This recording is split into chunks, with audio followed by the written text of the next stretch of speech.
गौतम, जा अपनी जोरू को बोल, अभी थोड़ी देर में तैयार होकर नीचे आ जाना। वैसे भी सारे मेहमान आ चुके हैं। जी माँ। अरे गौतम की माँ, कब मिला रही हो अपनी बहू से? मैंने तो उसकी सुंदरता के बड़े चर्चे सुने हैं। आज हम भी तो देखे कितनी सुंदर है। वैसे मेरी बहू से तो कम ही होगी। काकी, भाभी इतनी सुंदर है ना कि हमको डर है कहीं किसी की बुरी नजर ना लग जाए। देखते हैं कितनी सुंदर है। अरे अब चुप कर और देख अपनी भाभी को, तैयार हुई या नहीं। अरे लो, भाभी आ गई।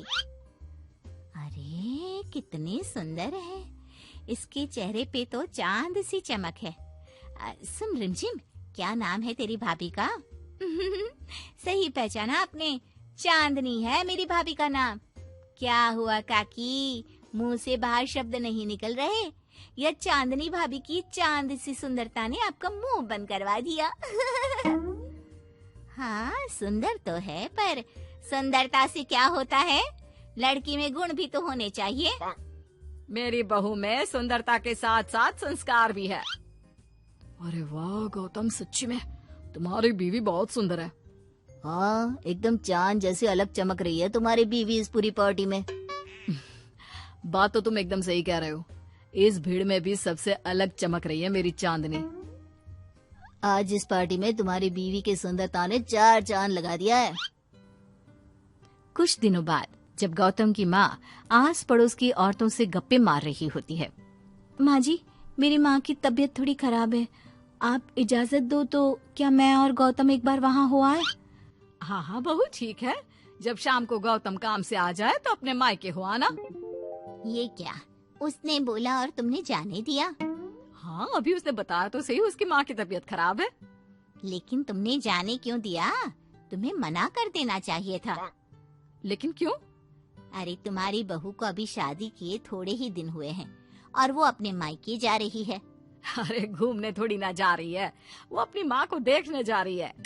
अरे कुछ नहीं जानती, बहुत भोली हो। ये बहुएं बस बहाने बनाती हैं अपने मायके जाने के लिए। मैं तो कहती हूँ तुम अपनी बहू पे थोड़ा ध्यान दो। एक तो तुम्हारी बहू रूप की सुंदर है, कहीं तुम्हारे बेटे को बहला फुसला ना दे। अरे लेकिन वो ऐसा क्यों करेगी? और वैसे भी वो ऐसी नहीं है, वो मेरा बहुत ध्यान रखती है। तुम ना आजकल के बच्चों को नहीं जानती।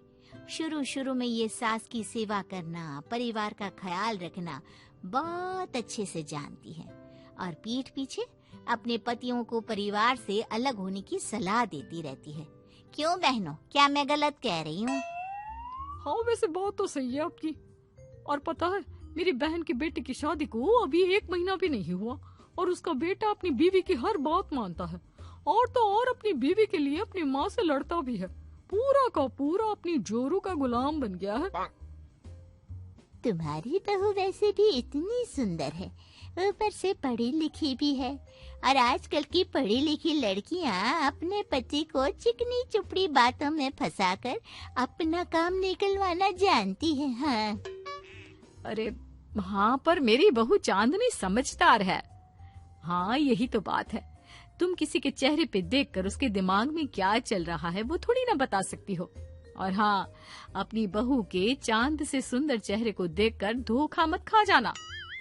अरे जरूरी थोड़ी ना है जो इंसान चेहरे से सुंदर हो वो मन से भी सुंदर हो, क्योंकि चांद पे भी तो दाग होते हैं।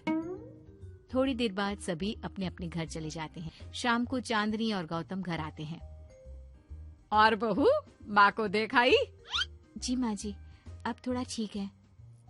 बहू, अब तुम्हारा घूमना फिरना हो गया हो तो घर के कामों में मेरा हाथ बटाओ। जी माँ जी। मेरा ये घुटनों का दर्द कभी भी शुरू हो जाता है। बहू, लगता है आज सारा काम तुझी को करना होगा। कोई बात नहीं माँ जी, काम ही तो है, काम तो होता रहेगा। आप पहले अपना ख्याल रखिए। ठीक है, अब तो इतना बोल ही रही है तो मैं अपने कमरे में आराम करने जा रही हूँ। अगले दिन सुबह जब गौतम ऑफिस के लिए निकल रहा होता है। माँ, अब कैसा है तुम्हारे घुटनों का दर्द? ज्यादा तो नहीं हो रहा? नहीं तो शाम को चांदनी आपको डॉक्टर के पास दिखाएगी। तुझे किसने बताया? बहू ने इतनी जल्दी तेरे पास मेरी चुगली भी कर दी? माँ, चुगली नहीं, उसे आपकी चिंता है इसलिए उसने मुझे बताया। उसे डर था कहीं आपका दर्द बढ़ ना जाए। थोड़ी देर बाद चांदनी वहाँ आती है। माँ जी, मैं सोच रही थी हम लोगों को अब किसी दूसरे घर में शिफ्ट हो जाना चाहिए। लेकिन क्यों? और अचानक से तुम्हें ये ख्याल क्यों आया? वो माँ जी, मेरी एक सहेली अपना घर बेच रही है और उसका घर गौतम के ऑफिस के पास पड़ता है। और देखिए ना, गौतम को यहाँ से ऑफिस कितना दूर पड़ता है और आपके लिए भी बाजार दूर पड़ता है। अगर हम वो घर खरीद लेते हैं तो हमारा कितना फायदा है।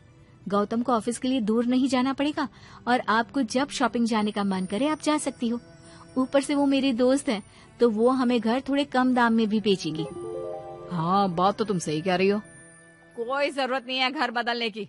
और तू क्या अपनी बीवी के हाँ में हाँ मिला रहा है? लेकिन माँ, मैंने एक बार बोल दिया ना, तो बस अब इसके बारे में कोई बात नहीं होगी। और ये कहते हुए वो अपने कमरे में चली जाती है। चांदनी भी उनके पीछे पीछे चली जाती है। क्या हुआ माँ जी?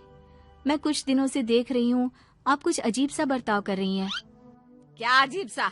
ऐसा ही तो करती हूँ। अगर तू मुझसे घर के बारे में बात करने आई है तो पहले ही कह देती हूँ, बिल्कुल नहीं।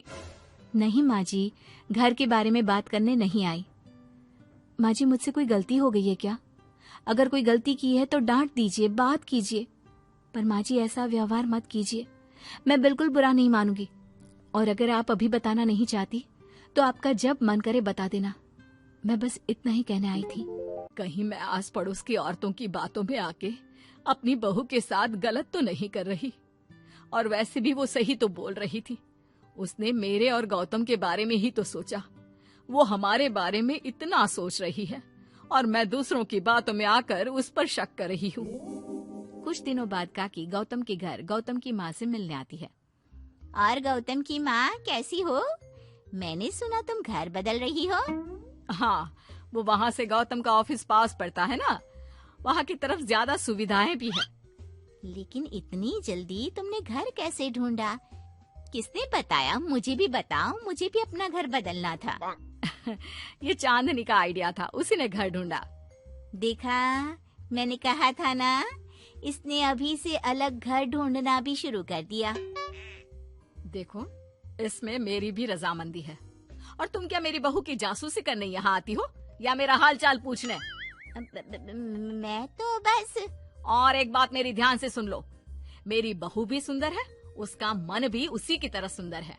और एक बात, चांद में दाग जरूर होते हैं, पर जिस तरह आसमान के सभी तारे मिलकर चांद जैसी चमक नहीं दे सकते, उसी तरह मेरी बहू चांदनी की सुंदरता और खूबियों की बराबरी तुम्हारी या और किसी की बहू नहीं कर सकती। कहने की जरूरत नहीं।